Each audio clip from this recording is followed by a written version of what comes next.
Je pense que Jésus ne l'a pas dit, mais qu'il aurait pu dire aussi vous avez entendu qu'il a été dit tu ne commettras pas d'adultère, mais moi je vous dis que celui qui ne respecte pas son conjoint avec son travail ou son engagement comme il y a un adultère dans son cœur, je dirais, il aurait pu dire ça. Je vais te dicter mes 10 commandements. Ok. Tu as de quoi noter? Non, 2 secondes. Les 10 commandements. En conversation avec Antoine Nuis. Un podcast de Regard Protestant. All right. Alors, bonjour à toutes et à tous. Bienvenue sur les 10 commandements, un podcast en conversation avec le théologien Antoine Nuis. Bonjour Antoine. Bonjour Jérémy. Aujourd'hui, nous allons parler du 7e commandement. Tu ne commettras pas d'adultère. Un commandement qui a fait beaucoup couler d'encre, et encore toujours d'ailleurs. Qu'est-ce qu'on pourrait en dire aujourd'hui ? Alors, c'est vrai que l'adultère, il y a encore quelques décennies, était considéré comme le péché avec un P majuscule. Enfin, je veux dire, on sait que voilà, qu'au XIXe siècle, tuer l'amant de sa femme était quelque chose qui était relativement toléré. Enfin, c'était pas bien, mais c'était un peu excusé. Enfin, je veux dire, parce que vraiment l'adultère, c'était l'horreur totale. De nos jours, il y a des magazines qui nous disent que l'adultère est une libération, et il y a même des sites de rencontres qui font l'apologie de l'adultère, ce que j'ai un peu de mal à comprendre, parce que je crois savoir quand même que la fidélité dans le mariage est encore dans le code civil, et pourtant il y a des publicités qui font l'apologie de l'adultère. Donc c'est vraiment un domaine dans lequel on peut dire que notre société a totalement changé son regard sur ces dernières décennies, mais donc il va falloir essayer de comprendre, de décrypter. Alors, pour revenir maintenant à cette parole, hein, tu ne commettras pas d'adultère, je crois, enfin moi j'ai repéré une compréhension, une évolution très importante dans la compréhension du commandement entre le Premier et le Nouveau Testament. Explique-nous. Il faut aussi préciser que ce commandement a été aussi vachement écrit dans un contexte très patriarcal. Il y a vraiment une notion là de l'adultère qui est très marquée. Alors, certes, la Bible a été écrite dans une société patriarcale, dans lequel tu commettras pas d'adultère, à la limite, parce que l'adultère, c'est presque un vol, quoi. Hein. Oui, t'as pris ma femme à moi, et c'est de nouveau l'homme qui est au centre du truc. Et que dans la dernière parole que nous méditerons dans quelques jours, tu ne convoiteras pas rien de ce qui appartient à ton prochain, ni sa maison, ni sa femme, ni son âne, ni son bœuf, ni sa servante. Donc la femme est entre la maison et le serviteur. C'est horrible. Bon, donc effectivement, ça c'est des traces d'un certain patriarcalisme avec lequel nous ne sommes pas très à l'aise. Cela étant, peut-être que justement, le patriarcalisme, il faut essayer de comprendre d'où il vient. Alors, d'où il vient ? Il vient, à mon avis, le patriarcalisme, au départ, c'est une protection du rôle du père. Alors, je m'explique. La particularité des humains dans le monde animal, c'est que les bébés des humains sont pas très doués. Je veux dire par là que un chimpanzé, au bout de quelques semaines, le petit bébé chimpanzé, est capable d'aller chercher et cueillir ses bananes tout seul. Un gorille, à 4 semaines, est capable de marcher. Pour les petits hommes, pour qu'ils aient leur indépendance, au temps de Jésus, c'était 15 ans. De nos jours, c'est 20, voire plutôt même 20, 25 ans avant que les enfants deviennent totalement indépendants. Et donc, la particularité des humains, c'est qu'il faut beaucoup de temps pour qu'un petit devienne indépendant. Et que donc, il a besoin d'être élevé, d'être éduqué, d'être accompagné. Et dans le monde animal, il y a quand même une dissymétrie fondamentale entre le père et la mère. C'est que, comme on dit, la mère on est sûr, le père est toujours en doute. Que quand le petit homme vient au monde, la mère accueille dans ses bras quelqu'un avec qui elle a déjà une complicité de plusieurs mois in utero, alors que le père découvre quelqu'un qui lui est plus étranger que la mère, je dirais. Hein. Oui. Et voilà, et que on a l'habitude de dire, même si c'est pas vrai à 100%, mais c'est globalement vrai, que la maternité naturelle, c'est-à-dire que la mère est, sauf pathologie, et assez naturellement mère de son enfant, alors que le père, la paternité, nécessite une adoption. C'est-à-dire qu'il nécessite effectivement que je prenne en charge le fruit de ma semence, enfin que je l'adopte, que je devienne son père. Et donc, toute cette introduction, c'est de nous dire que ce qui fait la civilisation, c'est la filiation. Et c'est quand les hommes ne sont pas simplement géniteurs, mais qui sont pères. Qui prennent leur place. Voilà, exactement. Là, de nouveau, si on fait la comparaison avec les chimpanzés, dans les chimpanzés, le groupe dominant c'est constitué par les femelles et par les enfants. Puis de temps en temps, les mâles qui vivent seuls ou par 2 ou 3 font irruption dans le groupe pour besoin de la reproduction, et après, ils s'en vont.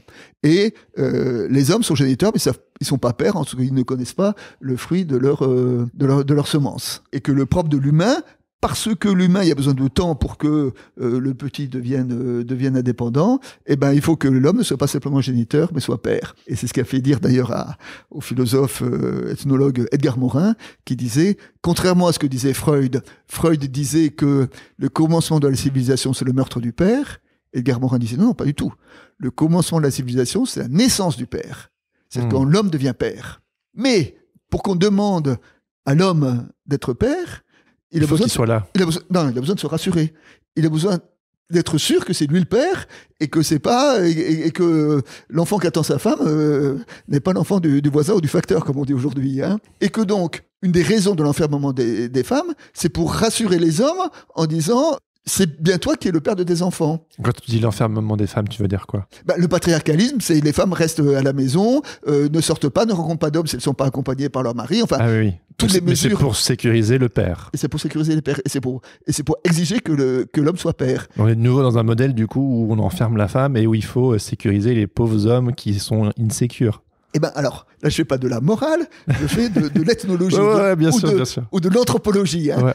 Non, mais j'essaie d'expliquer. Enfin, à mon avis, c'est une des raisons de la naissance du patriarcalisme. Hein. Et qu'une des raisons de la naissance du patriarcalisme, c'est effectivement pour protéger les hommes, pour protéger les pères. Ouais. Mais aussi les responsabiliser, du coup, si j'ai bien compris. Pour qu'ils soient présents. Évidemment. Ouais. Et pour qu'ils ne fassent pas comme les chimpanzés, venir et puis disparaître. Et qu'ils soient le père de leur enfant. Et c'est très important, je veux dire, et que c'est ça qui fait une civilisation. Alors, maintenant, j'arrive sur, après ce petit détour, l'adultère. J'arrive sur l'adultère, parce que dans la Bible, aujourd'hui, dans notre compréhension moderne, l'adultère, c'est tromper son conjoint. Dans la Bible, c'est pas ça. Dans la Bible, la définition de l'adultère, c'est avoir une affaire avec une femme mariée. Sa femme n'est pas mariée, il n'y a pas d'adultère. Oui. On a pris quelque chose, entre guillemets, quelqu'un qui n'est pas à nous, mais qui appartient à notre femme. Alors, une première lecture, c'est de dire, parce que prendre une femme mariée, c'est commettre un vol par rapport à ça. Mais une des raisons aussi, c'est que si jamais on couche avec une femme mariée, il y a ambiguïté sur le fruit de cet assemblage, enfin de cette union. Oui. Si la femme n'est pas mariée, on sait qui est le père. Il n'y a pas de confusion dessus. Et c'est ainsi, par exemple, que dans la Bible, quand Abraham va vers Agar, c'est pas un adultère. Pourtant, c'est pas sa femme, c'est sa servante. Parce que quand Agar attend un enfant, on sait que c'est Abraham le père. Quand Jacob va avec Zilpa, enfin avec les servantes de ces 2 femmes, Rachel et Léa, de nouveau, c'est pas un adultère. Donc tu vois, la définition de l'adultère, là, c'est pas aller avec une autre femme que la sienne, c'est aller avec une femme mariée. Ce qui veut dire que il me semble que derrière ce commandement, au moins dans la compréhension du Premier Testament, la raison du commandement, de la parole, de l'interdit, c'est beaucoup plus pour protéger la filiation, enfin la paternité, que pour préserver l'intimité conjugale. Oui, qu'aujourd'hui, c'est plutôt l'intimité conjugale qui se veut être protégée grâce à ce commandement. Je crois que par rapport à ça, l'Évangile opère un changement. Oui, dans le Nouveau Testament, du coup. Dans le Nouveau Testament opère un changement. Lorsque Jésus dit « Mais je dis déjà que celui qui a convoité la femme de son prochain a commis adultère dans son cœur. » Et même, il y a un moment, il y a un passage extraordinaire dans la Bible en disant « Quiconque si un homme répudie sa femme, il le pousse à l'adultère, c'est comme s'il commettait un adultère. Et si une femme répudie son mari, c'est comme s'il commettait un adultère. » Et c'est révolutionnaire parce que les femmes ont les mêmes droits que les hommes. Or, dans mon dictionnaire, répudier, c'est pour un homme renoncer à sa femme. Jamais j'ai vu une femme répudier son mari. Enfin, je crois, dans les... il me semble, enfin, la chose n'a pas été assez retenue, mais je crois que jamais dans les écrits, c'est la femme qui répudie le mari. Je veux dire, la définition de la répudiation, c'est le mari qui répudie. Oui, c'est toujours l'homme qui est au centre. Voilà. Et il me semble qu'en cela... Là, il est révolutionnaire, Jésus. Il donne les mêmes droits à tout le monde. Exactement. Et là, donc, Jésus décale totalement, enfin, déplace le cœur du commandement pour ne plus le situer dans une exigence de paternité, mais pour le situer dans la fidélité conjugale et la qualité de la relation conjugale, je dirais. Et le respect que je dois à mon conjoint, l'homme pour la femme pour l'homme. Donc de nouveau, Jésus il opère une radicalisation du commandement. Il dit, grosso modo, que si vous désirez quelqu'un dans votre âme, dans votre esprit, une autre femme notamment, vous avez déjà commis un adultère. On peut lire ça en mode, de nouveau, mollo, Jésus, on est des êtres humains, on est complexe, tu pousses un peu le bouchon. J'avoue que ça fait une pirouette mentale assez rapide, culpabilisante aussi, et qui a souvent, d'ailleurs, été utilisée à mauvais escient pour culpabiliser et pour rebuter. Et genre, ça peut créer des vrais névroses, alors qu'en fait, il est tout à fait normal de ressentir des choses... une attirance ou d'être sensible à la beauté, etc. Mais ce serait peut-être une lecture un peu simpliste de ce que Jésus voulait dire, où j'ai l'impression, et je pense que ça m'a été un petit peu confirmé en lisant un petit peu tes écrits, c'est que quelque part, Jésus pousse à l'engagement au final. Alors, Jésus pousse à l'engagement, et il me semble que... Alors, ça ne veut pas dire qu'on ne peut pas apprécier la beauté d'une femme. Hein, je veux dire, moi, il y a des femmes que je trouve très belles, mais je dirais que dans mon cœur, je sais très bien quelle est la différence entre l'admiration d'une jolie femme, le regard du chasseur, je veux dire, oui, tout à fait, oui. Qui essaye de la séduire, qui essaie de la voir. Et je dois dire aussi que... C'est une autre posture, mais c'est hyper important de le préciser parce que ça a parfois pu être utilisé. Que quand on ressent juste une attirance normale, on se dit « Ouh là là, on fait la guerre à nos pensées alors que ça va... » Il ne faut pas faire la guerre à ses pensées, mais il faut là aussi, je crois que l'interdit a un caractère protecteur. Alors moi c'est quelque chose que j'ai expérimenté, je me rappelle au début de mon mariage. À cette époque-là, c'était un débat qu'on avait avec d'autres. Est-ce qu'on se marie? Est-ce qu'on a droit quand même d'être infidèle ou pas? Enfin, je dirais des gens qui maintenaient la possibilité de rester libre tout en restant fidèle à son conjoint. Enfin, je dirais tout ça. Et bon, moi, j'étais sur une position plus traditionnelle. Et j'ai expérimenté ça un jour où je faisais un camp, j'animais un camp, et parmi les co-animatrices, il y avait une jeune femme pour qui j'avais une certaine, que j'aimais bien parler avec elle, j'aimais bien partager avec elle. Et là, j'ai découvert une chose en disant que, d'une certaine manière, dans cette relation que j'ai eue avec cette jeune femme, j'étais totalement libre parce que je savais qu'il y avait une barrière que je franchirais pas. Et que de ce fait-là, il n'y avait aucune ambiguïté à mes propres yeux, et parce qu'il n'y avait aucune ambiguïté, je pouvais avoir une relation, y compris intime au sens de la parole, dire des choses profondes et tout ça, et que j'étais libre dans la relation parce que tu savais où tu en étais, ouais. Voilà, parce que je savais que et je savais qu'il n'y avait aucune ambiguïté, qu'il y avait une barrière que je franchirais pas, et que en cela aussi, je dirais que l'interdit de l'adultère a aussi un caractère protecteur, parce qu'évidemment on est tous tentés, à côtoyer des gens qui nous attirent. Bon, je veux dire, ça fait partie de notre humanité. Et que si on dit, peut-être, du coup, on rentre dans un jeu de séduction, etc. Si on dit non, on peut avoir une relation normale avec la personne. Oui. Après, l'ambiguïté peut parfois s'inviter malgré nous, c'est-à-dire et c'est là où on entre dans une complexité. Ouais. C'est sûr que le noir et blanc, c'est clair et net, mais aussi le noir et blanc, il est peut-être parfois ultra simpliste et... Mais je crois que c'est bien de se dire que dans la conversation précédente, on a évoqué le caractère protecteur de l'interdit sur tu ne tueras pas, en disant que quand on a franchi cet interdit, après, où est la limite? Je crois que là aussi, sur la relation avec l'adultère, l'interdit a un caractère protecteur par rapport à nous-mêmes, et de le garder, et que si un jour on peut transgresser, je veux dire, on sait que la transgression appartient à la vie, etc.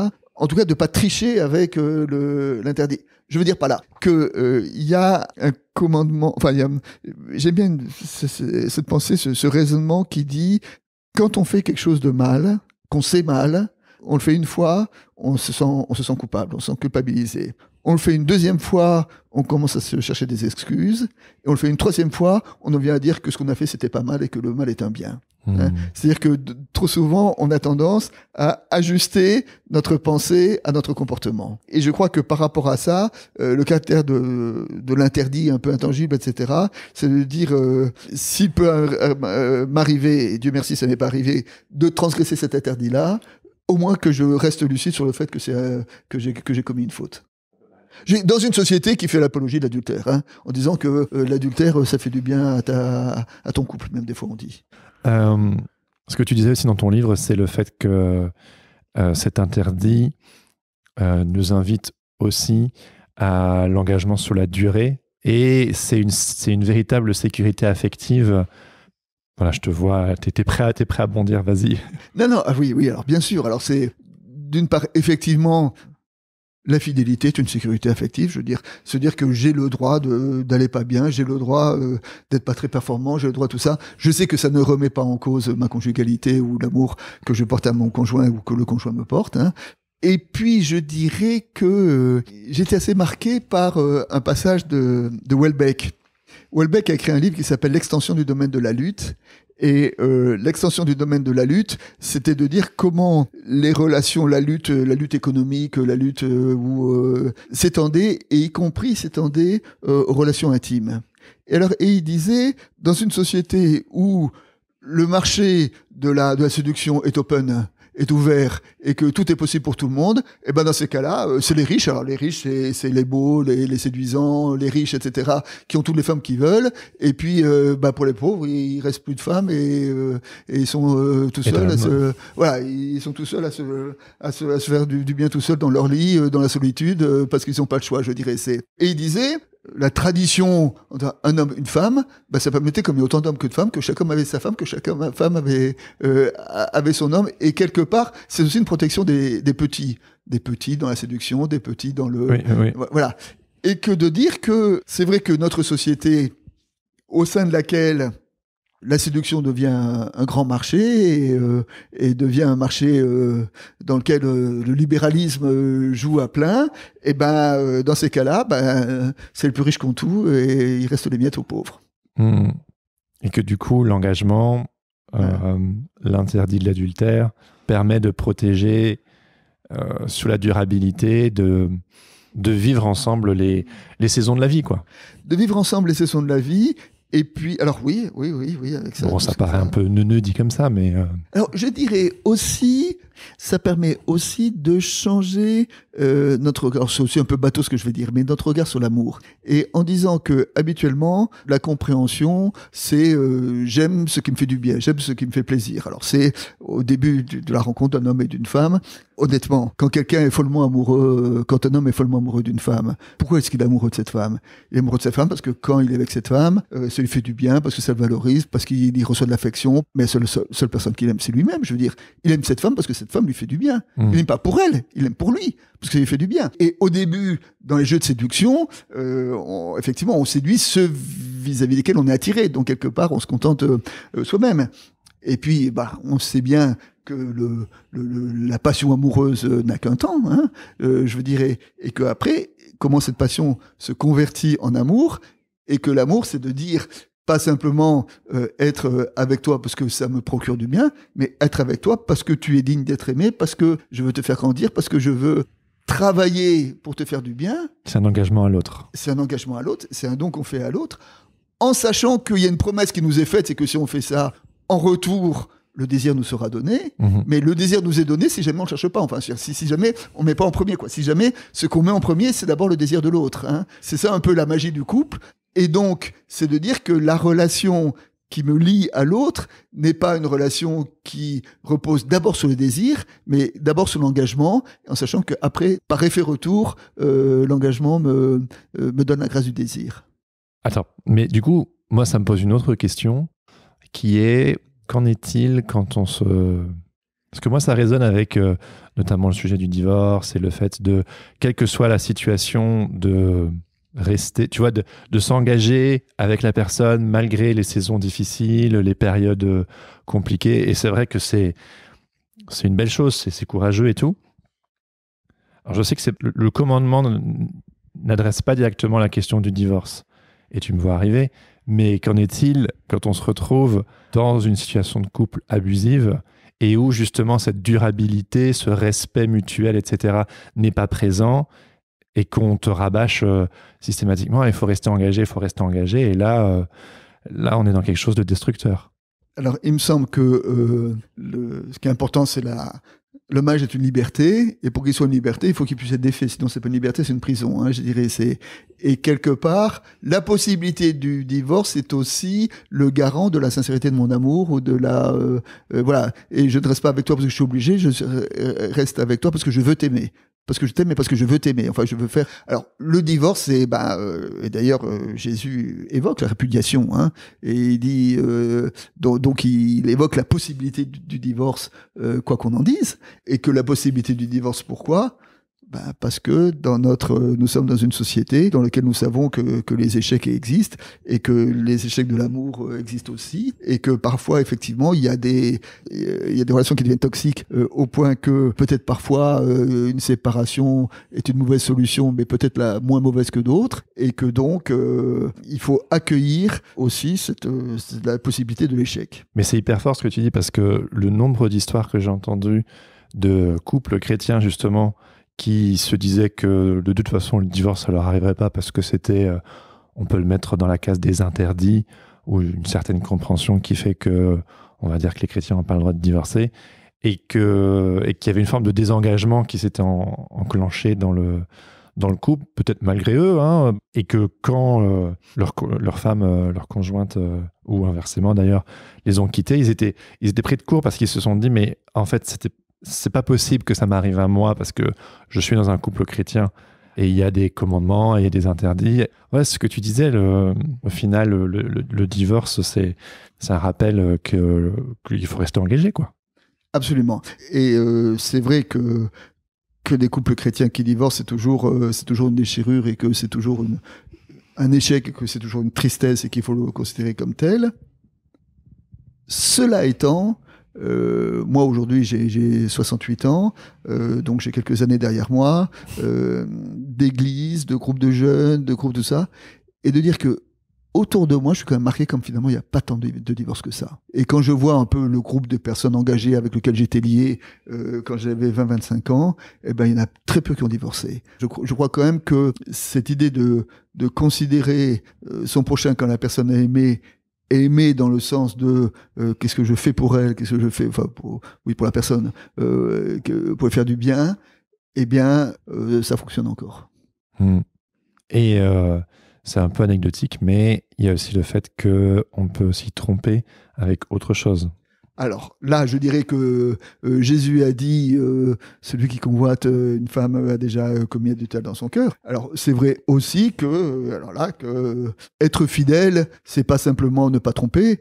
Être fidèle, c'est aussi respecter, c'est aussi aimer.